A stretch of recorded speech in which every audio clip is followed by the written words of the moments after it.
Yo, what's good, everybody? This is one and only Castle Marquise back for another origin story, and this is the origin story of Amanda and Aurora, Colorado. Um, Now, for those of you who don't have a map on right now, Aurora, Colorado is right outside of Denver, Colorado. Now, how I came upon this neck of the woods, I was doing some consulting at the time, and I started making a lot of trips out there to Aurora, Colorado, of all places, and the money was very decent. I can't even complain. I did some independent consulting, and I started working with a consulting team or consulting pod in most cases, as the senior area manager. So, quick rundown of how it works. So you have senior area manager. Oh, excuse me. I wasn't the senior area manager when I first started there. I came in as a junior area manager, or as we used to call it, a jam assistant. So a jam assistant, you basically helps the junior area manager. So you got senior area manager, junior area manager, then and everybody pretty much has an assistant, and then a PA, but mostly assistant. And then you have a pod, and it kind of spreads out like a web. You got a finance guy, who's basically like an accountant. You got a lawyer. You got a person over here that's that basically deals with a bunch of marketing, an innovations person who's always looking at how we can make the product better and what are our competitors doing, things of that nature. But yeah, I did that, and while I was in Aurora, Colorado, I stumbled across this very nice girl who looks exactly, I swear to God, she looks exactly like the thumbnail. I mean, I thought I was confused. Wow. I surprised I couldn't find that. But anyway, and name Amanda, and Amanda, no kids, which was amazing.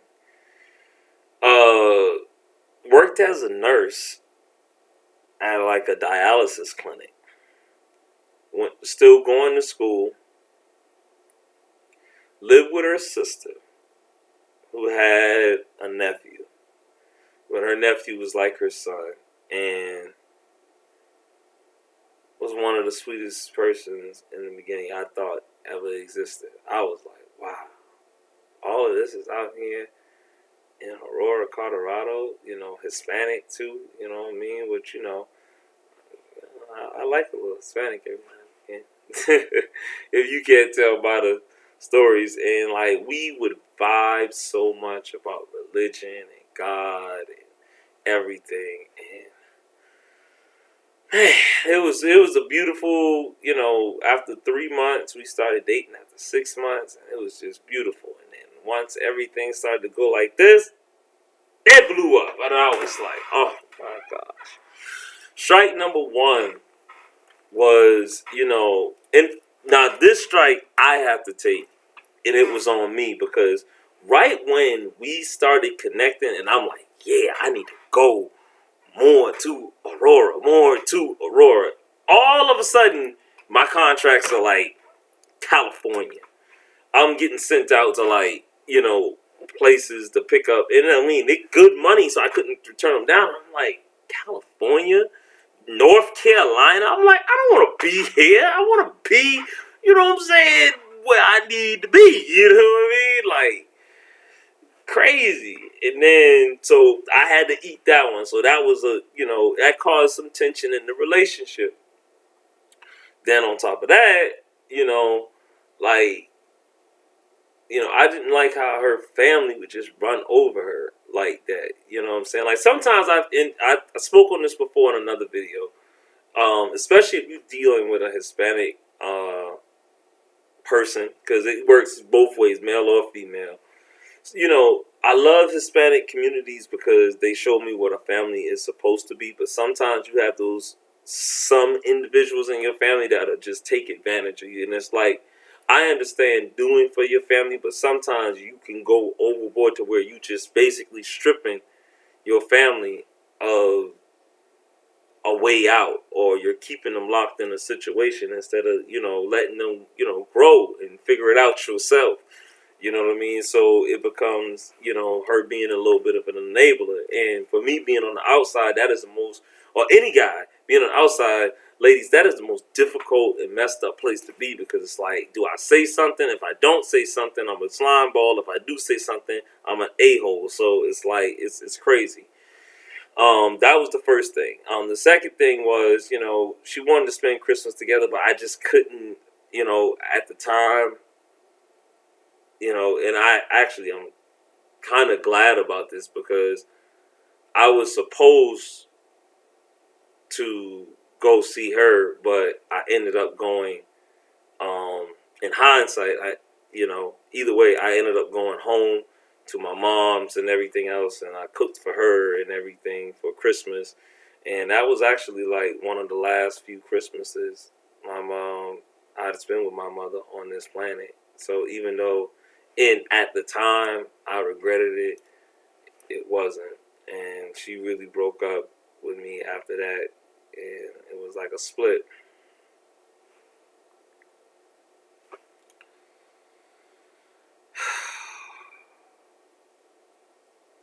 That was like the one that got away for a while.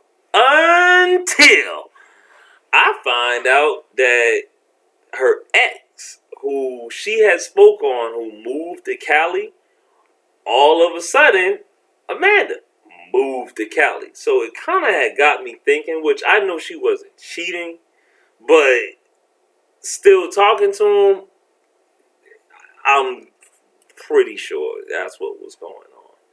So she moved to Cali with her ex. Now we're not together. This is where this random breakups just happen at. Then next thing you know, that doesn't work out. Amanda moves back to Aurora, Colorado. But this time, Aurora, which Colorado is expensive. Anybody that don't know, Colorado cost of living expenses is crazy. It is just as bad as like New York or Jersey. It's California. It's outrageous. And that's why one of the reasons why she was even living with her sister to begin with. Then next thing you know, hey, how you doing, stranger? You don't mess with me no more. But by this time in my life, I'm like, trash that. I don't like it if I feel like I can't trust you, or if you're not loyal. You know what I mean? And I know I'm not like most people who are narcissistic, who only live in their own train of thoughts, or only in how they view it or how they see it. But,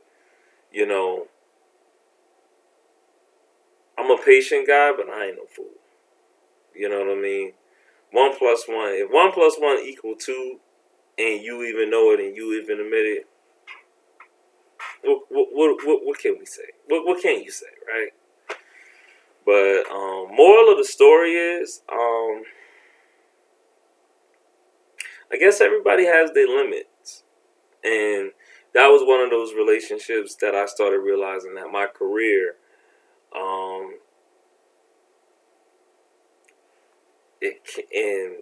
family obligations came in front of my relationship. And, I guess that's where I started to adopt the slogan. Like, if you don't understand my bag, then you definitely can't understand my swag. And there's no need to even indulge or date somebody if you in that kind of narrative, in that bracket, because I don't want to waste your time. I don't want to hurt you. I'm pretty sure you don't want to hurt me, and hurt people hurt people. So, I just bopped it out single for a while after that, because it just didn't make any sense. So take that as a lesson. This is Castle Marquise. I'll holla at you. Peace.